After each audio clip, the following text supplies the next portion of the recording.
What would you do if your bosses eliminated your position, only to create a new, lower-paying version of the exact same job and then tell you to interview for it? In today's story, my choice was a masterclass in how to handle disrespect. And it all started at the end of the school year. I should preface this by saying I'm an educator. And like many of us, I've also served in the military. So, I apologize for any teacher slang.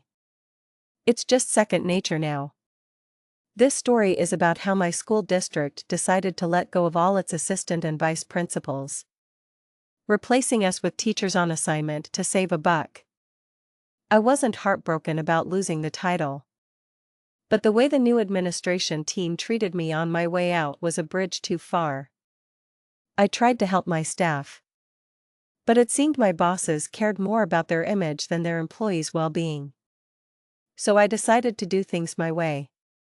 It all began when none of the administrators in my district had received our contracts for the next school year.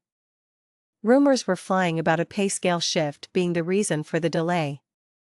Then, on a Wednesday, I found out what was really happening. The district was eliminating the positions of every single assistant principal and vice principal, except for those at the high school. In our place, they were creating a new role called a learning coordinator, which paid a standard teacher's salary plus a meager $2,000 stipend. The official reason was the budget, but I'd heard whispers of something else from a contact at the district office. Each of us was scheduled for a meeting that Wednesday with an assistant superintendent, ostensibly about our contracts. When I walked in, I was met not just by the assistant super, but by the acting superintendent and the head of HR. They told me my position was being eliminated but offered no reason why. Then they gave me my options. I could go back to a classroom, take a desk job at the district office, or, and this was the kicker, I could apply and interview for the new learning coordinator position that was replacing my own job. Honestly, if they had just told me my position was cut and I was going back to teaching, I wouldn't have cared one bit. I love the classroom and miss teaching full-time.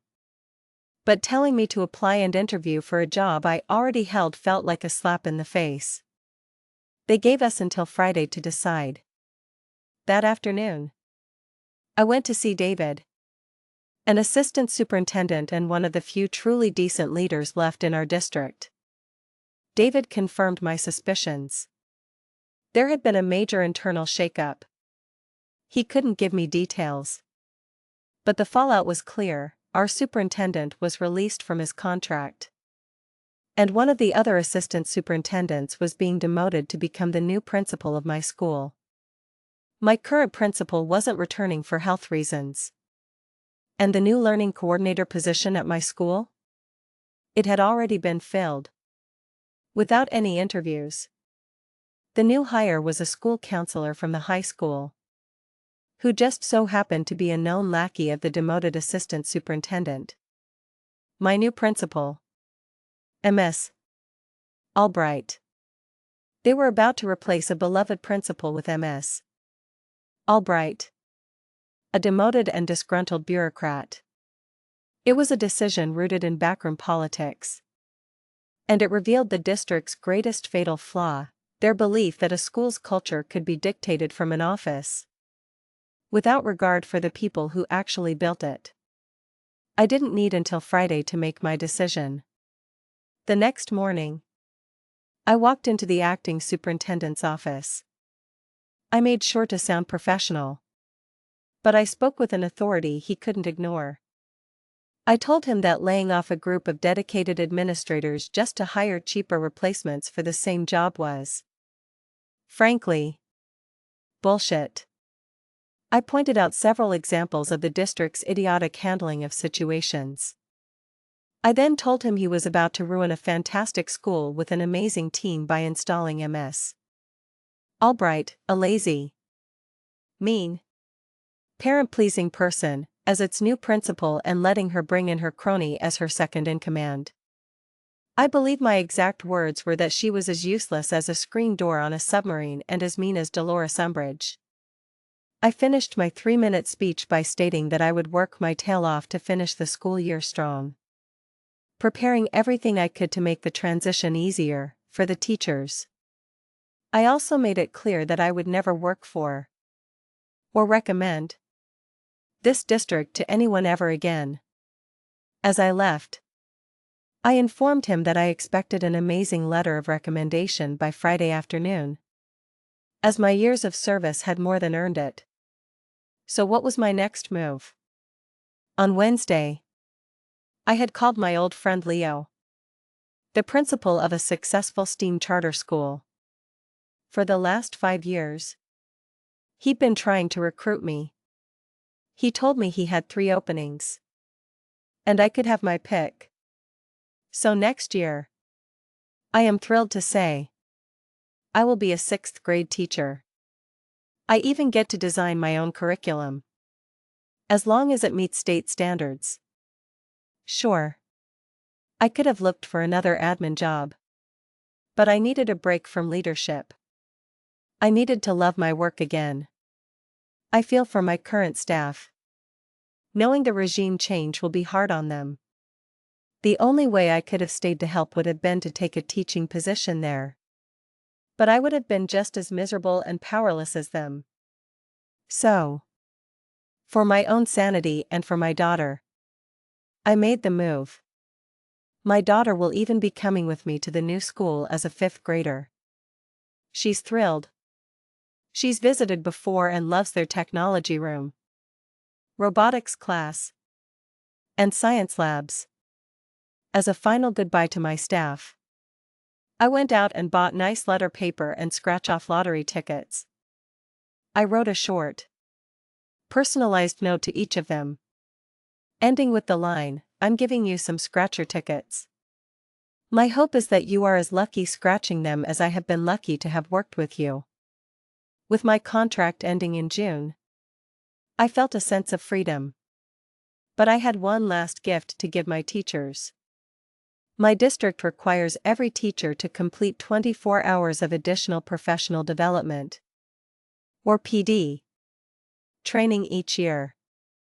Most teachers hate these mandatory sessions and try to get them done over the summer. So, I went to the office and made copies of certificates for all the training sessions I had ever run: classroom management, lockdown procedures, social studies strategies, and more. I backdated them for the current school year, generously rounded up the hours for every time I'd even mentioned these topics in staff meetings. And wouldn't you know it, every single teacher magically had exactly 24 hours of training completed. I even had the attendance sheets to prove it. Since my administrator contract ran into the summer, it was all perfectly legitimate. Now, they could enjoy their summer vacation without a single worry about mandatory classes. I thought that would be the end of it. I planned to pack my things, wish my staff well, and ride off into the sunset. But the new principal, Ms. Albright, and her new teacher on assignment, Ms. Finch, apparently couldn't let me have a quiet exit. They decided to be rude. And to that, there was only one response. As the great Malcolm Reynolds once said, I aim to misbehave. Their rudeness started immediately. They ordered me to hurry up and clean out my office. I was literally told, "Get all your personal stuff out of here ASAP. She wants her office now." This was from Ms. Finch, the TOA. As one commenter later perfectly described it, this was an order for malicious compliance. And they had no idea what they'd just unleashed. I still had a week left on my contract and actual work to do. Then, Ms. Albright, the new principal, Tried to steal my personal office chair. A gift from a friend. Along with my personal office supplies. I found her wheeling it out of my office and into hers. I stopped her and explained it was my personal property, not the district's. She just said okay. But the next morning, it was gone. She had snuck back in after I left and took it anyway. To top it off, Ms. Finch, who was in no way my boss, handed me a list of tasks to complete by Friday. These tasks, like assembling new staff packets and scheduling next year's PDs, were explicitly the duties of the incoming administration. In that moment, by trying to assert their dominance through petty tasks, Ms. Albright and Ms. Finch made a critical error. They completely underestimated the man they were dealing with. Unaware that this single act of disrespect would unleash a masterclass in meticulous, by-the-book revenge. Every single day they talked down to me, treating me like hired help and snapping their fingers to get my attention. I speak to a waitress who gets my order wrong with 20 times more respect. So, being the good soldier I am, I decided to follow their orders to the letter. First, I removed every single thing that was my personal property. That included my chairs, my decorations, my office fridge, and the government surplus file cabinets I had bought because my office didn't have any. All my files, and all of my former principal's files, were in those cabinets, in manila folders I had purchased myself. So, I took every last piece of paper out of my folders and stacked them in one enormous, unsorted pile on the floor. Years of meticulously organized school history were now a chaotic mountain of paper. While Ms. Albright was in a meeting with parents, I walked right into her office and rolled my chair out. She stopped mid-sentence to ask what I was doing. I simply replied that I was removing my personal property ASAP, just as I was ordered to do. I then wheeled my personal mini-fridge out of the office workroom, leaving the new admin's food on the counter, and loaded it into my truck. I copied all my digital files and emails to a flash drive and then permanently deleted everything I had ever personally created from my work Google Drive. I approved every single time off request the staff submitted for the next school year. I approved every supply request, including funds for a second-hand kiln for the art teacher that she found on Craigslist.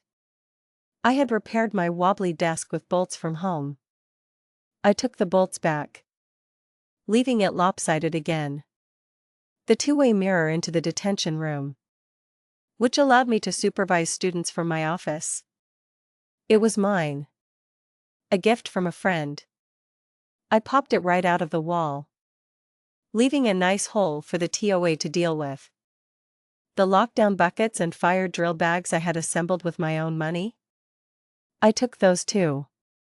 I erased the whiteboard in my office that listed the 4 dozen community partners and donors I had spent years cultivating relationships with, and then I took the whiteboard, since it was also mine, for the new staff handbooks they had ordered me to make. I included all the required information, but I also sprinkled in Dilbert cartoons, Harry Potter quotes, the full lyrics to Nickelback's How You Remind Me, and cheesy teacher jokes. For good measure, I also included the union contact info, the admin Wi-Fi password, and a list of educational lawyers. On my last day, I flew the LGBTQ+ pride flag instead of the state flag, which I knew would infuriate the new, narrow-minded principal. The yelling started soon after. First, when I took back my chair, I was told I was unprofessional. I replied, yes. It was unprofessional to take my chair without asking. The second time was when the TOA saw the fridge was gone and claimed it was community property. I corrected her, "No. It's my property. And I was told to take all my property from the campus." The final confrontation happened as I was leaving. The principal flagged me down in the parking lot, demanding I clean up the pile of papers. I simply told her I was off the clock and that since the district never reimbursed me for the cabinets, they were mine to take. I fully expected them to call, perhaps asking for my help. I decided my consultant rate would be $75 an hour, with a 12-hour minimum. Looking back, as one commenter later pointed out, I was probably undercutting myself. A few weeks later, after I was officially gone, the calls from HR started. I ignored them and took my daughter on a road trip to San Francisco and Disneyland. When I returned, my voicemail and personal email were full of messages, alternately begging and ordering me to come in for an important meeting. So, I went to the district office dressed in cargo shorts, a Disneyland t-shirt, and flip-flops. I didn't work there anymore. The dress code no longer applied.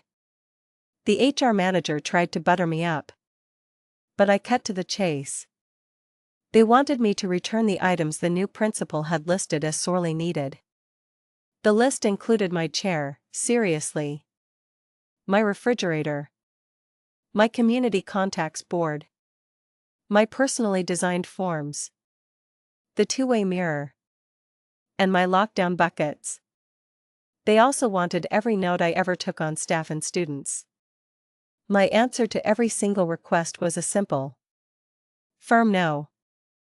This was their final, desperate gambit.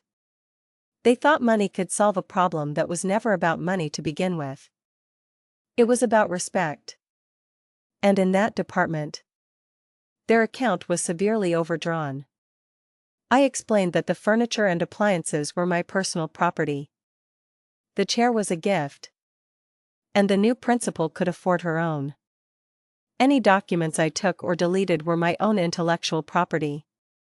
My community contacts were built on my personal time at my personal cost. They offered to pay me for the items. I told them I had no interest in handing them over to the people who had treated me so poorly. They tried to argue that some items could be interpreted as school property.